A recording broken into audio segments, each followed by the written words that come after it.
जिसको हम ब्रूसली के नाम से याद करते हैं। 27 नवंबर 1940 को अमेरिका के शहर सैन फ्रांसिस्को में पैदा हुआ था।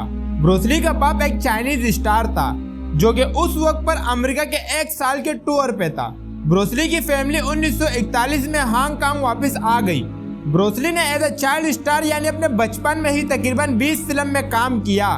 जैसा कि मैंने आपको बताया कि उसका बाप एक सुपरस्टार था और इसी वजह से ब्रूसली बचपन से ही फिल्म वगैरह से जुड़ गया था। 1959 में ब्रूसली अमेरिका वापस लौट गया जहां उसने यूनिवर्सिटी ऑफ वाशिंगटन में एडमिशन ले लिया और अमेरिकी शहर से एटल में एक आर्शल स्कूल खोल लिया। अजीम मार्शल आर्ट्स कहलाए जाने वाले ब्रूसली की जिंदगी इंतहाई छोटी थी। ब्रूसली सिर्फ 32 साल की उम्र में इस दुनिया से इंतहाई पुरस्कार तरीके से चला गया, जिसके बारे में लोग आज भी ठीक तरह से नहीं समझ सके। 1970 में अमेरिका से हांगकांग वापस आ गया और यहाँ उसकी जिंदगी बिल्कुल तब्दील हो गई। ब्रूसली हांगकांग का एक बहुत बड़ा एक्शन स्टार बन गया। 1971 में उसकी मूवी बिग बॉस और द वे ऑफ ड्रैगन 1972 में दुनिया भर में मशहूर हो गई। उसके साथ ही ब्रूसली दुनिया का सबसे मशहूर मार्शल आर्ट्स भी बन गया। लेकिन उस वक्त किसी के वहम और गुमान में भी नहीं था कि कामयाबी के मंजिलें तय करने वाला ब्रूसली कुछ ही अरसे में इस दुनिया से इंतहाई पुरस्कार तरीके से चला जाएगा। दोस्तों, ब्रूसली एक मार्शल आर्ट्स था और अपनी सेहत का बेहद ख्याल रखता था, लेकिन उसकी मौत कैसे हुई ये इंतहाई अजीब और गरीब कहानी है। 20 जुलाई 1973 को 32 साल ब्रूसली हांगकांग में अपने घर में मौजूद था। तकरीबन दोपहर के 2 बजे फिल्म के प्रोड्यूसर रेमंड चाओ ब्रूसली से मिलने उसके घर आया। ब्रूसली उसकी एक फिल्म गैंग ऑफ डेथ पर काम कर रहा था। उन्होंने 4 बजे तक काम किया और फिर ये दोनों इस फिल्म की लेडी एक्टर बैटरी पाई के घर के लिए रवाना हो गए। बैटरी के घर भी उन लोगों ने फिल्म की स्क्रिप्ट पर काम किया और फिर प्रोड्यूसर वहां से चला गया। प्रोड्यूसर रेमंड के जाने के बाद ब्रूसली अभी भी एक्ट्रेस के घर ही मौजूद था।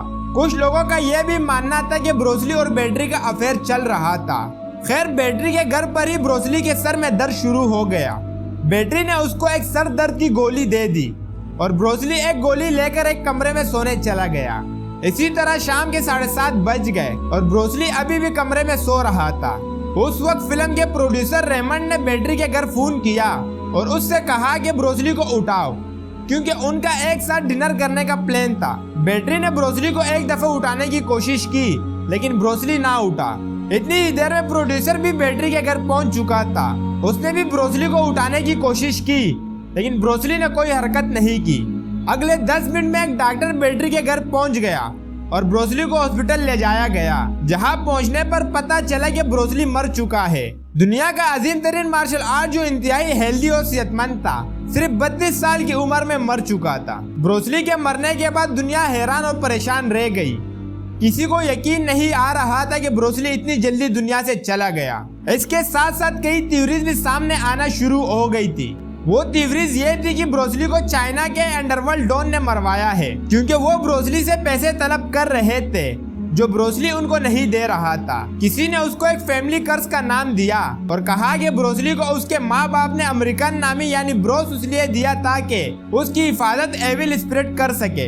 ये फैमिली क्रिश वाली कहानी इसलिए भी मशहूर हो गई क्योंकि ब्रूसली के मरने के बाद 20 साल के बाद बेटा ब्रेंडन ली भी एक फिल्म की शूटिंग के दौरान एक गोली लगने से मारा गया था। गर्ज ये कि जितनी मुंह उतनी बातें। लेकिन उस रात दरअसल ब्रूसली के साथ क्या हुआ था? दोस्तों, उस रात जब ब्रूसली के सर में दर्द हुआ तो उसको बैटरी ने एक्वागेसिक नामी एक दवाई दी थी। ये एक पेन किलर थी जो कि सर का दर्द दूर करने के लिए इस्तेमाल होती थी। ब्रूसली ने इस दवाई को लिया तो हैरतअंगेज तौर पर उसका दिमाग स्वेल करना शुरू हो गया, यानी फूलना शुरू हो गया। ब्रूसली का दिमाग 1400 ग्राम से 1575 ग्राम तक फूल गया। डॉक्टर्स का कहना था कि सर दर्द की गोली में कुछ ऐसे कंपाउंड शामिल थे जिससे ब्रूसली के दिमाग को एलर्जी थी और यही कंपाउंड ब्रूसली के दिमाग के फूलने की वजह बनी। दुनिया का सबसे अजीम तरीन मार्शल आर्ट सिर्फ एक सर दर्द की गोली की वजह से चल बसा। लेकिन डॉक्टर अभी भी हैरान और परेशान थे कि ब्रूसली के जिस्म के बाकी तमाम ऑर्गन बिल्कुल ठीक से काम कर रहे थे। ये वैसे भी बिल्कुल सेहतमंद था। इधर ब्रूसली की बीवी का कहना था कि ब्रूसली इंतहाई पुरस्कार तरीके से कोमा में चला गया। अपनी मौत से सिर्फ 2 महीना पहले 1973 को भी ब्रूसली के साथ कुछ ऐसा ही वाकया पेश आया था। ये हांगकांग के गोल्डन हार्स फिल्म स्टूडियो में गर्मी की वजह से बेहोश हो गया था। उस वक्त भी ब्रूस ली का दिमाग स्वेल कर रहा था, लेकिन ये बाद में ठीक हो गया था। बहरहाल आज तक ब्रूस ली की मौत का जिम्मेदार उस सर दर्द की गोली को ठहराया जाता है और कहा जाता है कि उसकी वजह से ब्रूस ली का दिमाग फूल गया था और उसकी मौत हो गई थी। दोस्तों, मुझे उम्मीद है कि आपको ये वीडियो पसंद आई होगी। अगर वीडियो पसंद आई तो वीडियो को लाइक करें और अपने दीगर दोस्तों के साथ शेयर करना ना भूलें। इंशाल्लाह ताला अब मेरी आपसे मुलाकात होगी एक नई वीडियो में। तब तक के लिए अपना और अपने घर वालों का ढेर सारा ख्याल रखें। अल्लाह हाफिज।